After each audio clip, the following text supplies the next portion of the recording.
530. Good evening, I'm Steve Hensley. A First Alert Weather Day continues as we close out the work week as more showers and storms are possible. We could even see strong storms during the holiday weekend. First Alert meteorologist Evan Hatter joins us now with the very latest. Evan. Well, you know, Steve, it has been like we were dealing with yesterday, a so far so good kind of afternoon. We continue to watch mostly cloudy skies with some of that wildfire smoke in place. So we're not completely done with that either. Upper 70s to near 80. We did not make nearly as warm as, some of the models were predicting out there. It's getting me all choked up. We continue to see those clouds out there. UVA-wise, just 75. First Alert Weather Day does continue, though, and not much out there at the moment.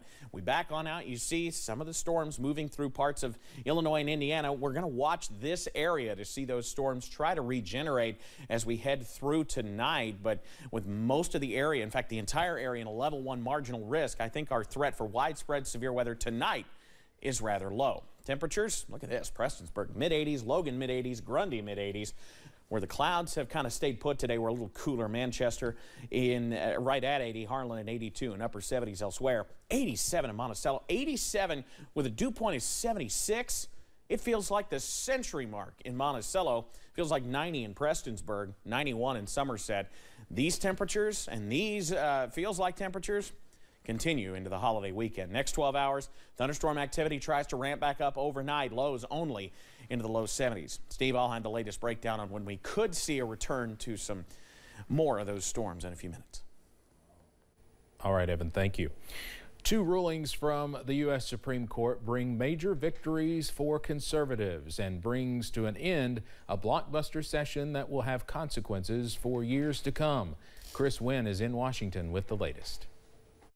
The Supreme Court handing down a pair of key decisions Friday, ruling 6-3 to block President Joe Biden's plan to cancel an estimated $430 billion in student loan debt. This relief was so needed, and I know that many people like me are really worried and concerned about their financial wellness and stability moving forward. The decision is a huge blow to the administration, which aimed to deliver up to $20,000 of relief to millions of struggling borrowers. But the White House confirms the president will keep trying. In the same 6-3 split, the Supreme Court's conservative majority also ruled in favor of a Christian web designer refusing to create websites to celebrate same-sex weddings out of religious objections.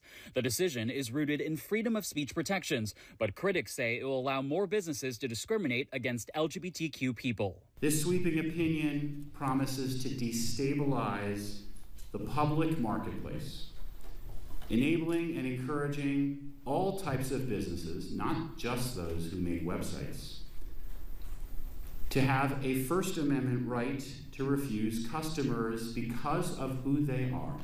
The blockbuster rulings follow a tumultuous term for the Roberts Court, which has been under a harsh spotlight over ethics and transparency amid reports about Justice Clarence Thomas's pattern of non-disclosures on financial reports. If you lack legitimacy, people aren't going to listen to you, and then the decisions you issue don't really matter. In Washington, I'm Chris Wynn.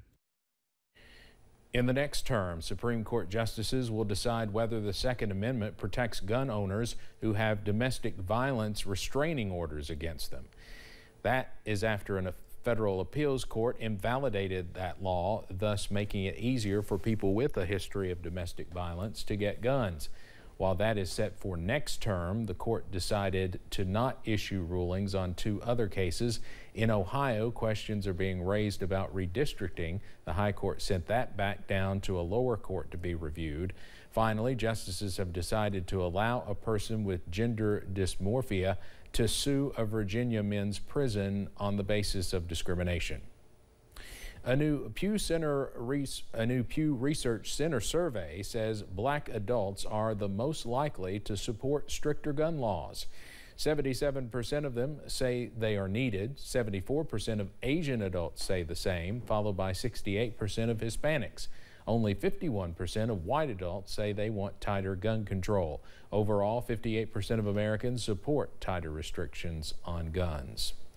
The 4th of July travel crunch is on, and AAA predicts nearly 51 million people will fly, drive, or otherwise travel for the holiday weekend. Today is expected to be the busiest day at airports since before the pandemic. The TSA expects to screen about 2.8 million people today and nearly 18 million over the weekend. And if you or someone you know is flying, heads up, the FAA is warning travelers about possible weather-related flight delays with potential disruptions, particularly in South Florida, Washington, Denver, and Atlanta. If you plan to hit the road for the holiday weekend instead of flying, here's a little bit of good news. You will be paying less at the pump. Gas prices have taken a bit of a plunge recently. A gallon of regular now costs $3.55 on average. It's even less in eastern Kentucky. Now, a year ago, it was $4.87 a gallon. However, analysts say the drop may be short-lived. The market is still weighing concerns over a possible recession and the war in Ukraine. And speaking of Ukraine, the Biden administration could soon approve sending weapons to the nation. Officials familiar with the matter say the administration is strongly considering the transfer of cluster munition warheads to Ukraine. A final decision is expected soon from the White House. If approved, the weapons could be included in a new military aid package as soon as next month. Ukrainian officials have been pushing the U.S. to provide the weapons since last year. The Biden administration has approved 2 potential arms sales totaling more than $440 million to Taiwan. The State Department announced yesterday. The announcement yesterday comes amid ongoing tensions between the island and Beijing. Washington has long provided arms to the island under the terms of the Taiwan Relations Act, and there is bipartisan support for supplying Taiwan with weapons. However, the move is likely to provoke anger from Beijing, which views Taiwan as part of China. Well, back closer to home, Feeding America's June report says Kentucky has the second highest rate of food insecurity in people ages 50 to 59. That is only one of the shocking statistics that show the increase in food insecurity during the past 3 years. Lucy Bryson talked to folks at food district donation sites about how they are combating this increase in need. In the past 3 years, the number of Kentuckians experiencing food insecurity has grown dramatically. Everybody deserves access to food. Food is a human right. According to Feeding America, 1 in 8 Kentuckians face hunger. That's over 500,000 people in the Commonwealth. Kristen Hughes is the co-executive director of Food Chain in Lexington. She says that statistics like this are keeping local food banks like God's Pantry and Food Chain busier than they've ever been. And our numbers have only climbed, especially since the declaration of kind of the emergency status of the pandemic was ended. Hughes shared that during the pandemic, when they were doing their food handouts, they averaged around 200 meals a night. But now, after things have seemingly returned to normal, they're serving a new average of 450 meals per night. She believes that claiming that things are back to normal disregards the amount of people still left hungry. It makes it feel like it's not back to normal. It's not back to normal for a lot of families. And despite the surplus in activity, they still urge anyone in need not to hesitate to come to them for help.